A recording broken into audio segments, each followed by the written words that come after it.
নমস্কাৰ। কবিতাৰ শিৰোনাম শাওনৰ পথাৰখন।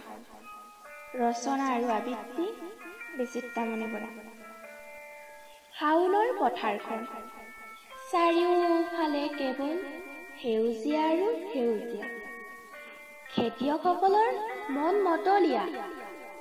পুৱাতেই উঠি কান্ধত নাঙল লৈ ওলাই গৈছে খেতিয়কসকল হাল বাবলৈ। পথাৰতে ৰচে খেতিয়কে বহু সপোন। কষ্ট হয় তেওঁলোকৰ অতি কঠোৰ।